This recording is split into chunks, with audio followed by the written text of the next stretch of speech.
پاکستان نے بھارتی وزیر خارجہ کے اشتعال انگیز اور بے بنیاد بیان کو مسترد کر دیا۔ ترجمان دفتر خارجہ نے کہا، بھارتی بیان غیر ذمہ دارانہ اور حقائق کے منافی ہے۔ پاکستان ذمہ دار ریاست ہے، تمام ادارے قومی سلامتی کے ضامن ہیں۔ کوئی پروپیگنڈا پاکستان کی دفاعی صلاحیت کو کمزور نہیں کر سکتا۔ مئی 2025 کے تنازع میں پاکستانی افواج نے پیشہ ورانہ صلاحیت اور عزم ثابت کیا۔ بھارت کی قیادت پاکستان کے اداروں کو بدنام کرنے کی مہم چلا رہی ہے۔ بھارتی قیادت کا اشتعال انگیز رویہ امن و استحکام سے دوری ظاہر کرتا ہے۔ بھارت کو پاکستان پر الزام تراشی کے بجائے ہندوتوا انتہا پسندی کی تحقیقات کرنی چاہیے۔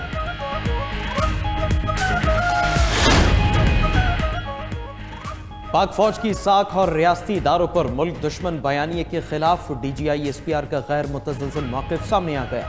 D G I S P R کا کہنا ہے ایک شخص مسلسل ریاستی اداروں کے خلاف اشتعال انگیز بیانیاں بنا کر دشمن قوتوں کے مفاد میں پروپیگنڈا چلا رہا ہے۔ اس کی گفتگو میں فرسٹریشن، اشتعال اور ذاتی نفرت واضح ہے، جو اس کے ذہنی رویے اور غیر ذمہ دارانہ سیاست کو ظاہر کرتی ہے۔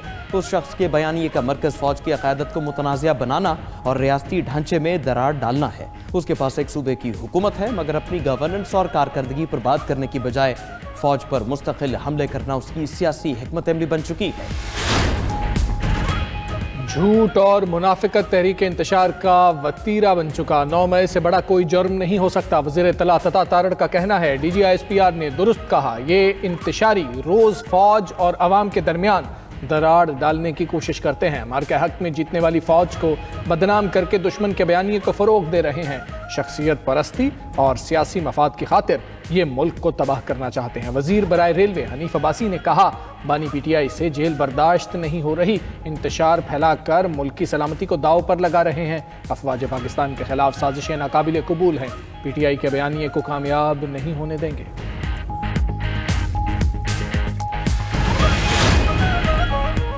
مسلح افواج کے خلاف پروپیگنڈا کسی صورت قبول نہیں۔ ریاست کو کمزور کرنے والا بیانیہ ترک کرنا پڑے گا۔ ہمیں اپنی سیکیورٹی فورسز کے ساتھ کھڑا ہونا ہے۔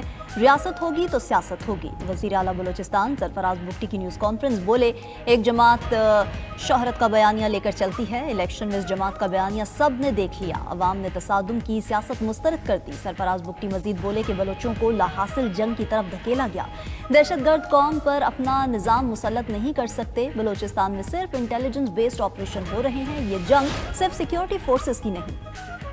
پاکستان نازک دوراہے پر ہے، کسی سیاسی عدم استحکام کا متحمل نہیں ہو سکتا۔ ایم کیو ایم ملک کی حرمت، وقار اور عزت کے لیے کھڑی ہے۔ ایم کیو ایم کے کنوینر خالد مقبول صدیقی کا کہنا ہے، امید ہے حکومت پاکستان مخالف چلائی جانے والی غیر ملکی مہم کو احتیاط سے دیکھے گی۔ مصطفیٰ کمال بولے، پی ٹی آئی کے بانی اور اس کے لوگ دنیا بھر میں فوج کی کردار کشی کر رہے ہیں۔ فوج کسی ایک پارٹی کی نہیں، پورے ملک کی ہے۔ ہم سب کو فوج اور اس کے سربراہ پر فخر ہے۔ فاروق ستار نے کہا، ملک اور ملکی اداروں کے خلاف بیانیہ ذہنی مریض کا ہو سکتا ہے، باشعور شخص کا نہیں۔ پی ٹی آئی کے دوست اپنی پالیسیز پر نظر ثانی کریں۔ وزیر اعظم شہباز شریف کی جاتی عمرہ میں صدر مسلم لیگ نون نواز شریف سے اہم ملاقات۔ ملک کی موجودہ سیاسی و معاشی صورتحال پر تبادلہ خیال۔ شہباز شریف نے پارٹی سربراہ کو حکومتی کارکردگی سے بھی آگاہ کیا۔ ملاقات میں وزیر اعلیٰ پنجاب مریم نواز بھی شریک تھیں۔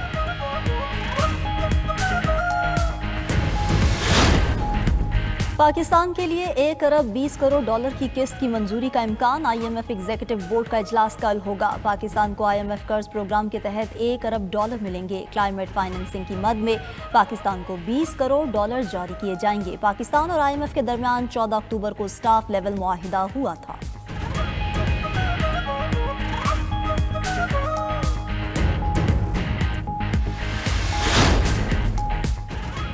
انڈونیشیا کے صدر کل 2 روزہ دورے پر پاکستان پہنچیں گے۔ ترجمان دفتر خارجہ کے مطابق دورہ پاکستان اور انڈونیشیا کے سفارتی تعلقات کے 75 سالہ جشن کے موقع پر ہو رہا ہے۔ صدر مملکت آصف زرداری اور chief of defence forces field marshal Saeed Asim Munir بھی صدر سے ملاقات کریں گے۔ دورے میں تجارت، سرمایہ کاری، دفاع، صحت، آئی ٹی، موسمیات، تعلیم و ثقافت پر تعاون بڑھانے پر بات چیت ہوگی۔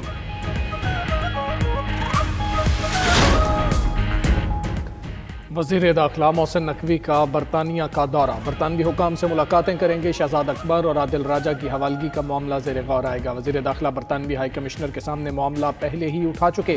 Mohsin Naqvi P S L 11 کی لانچنگ تقریب میں بھی شرکت کریں گے۔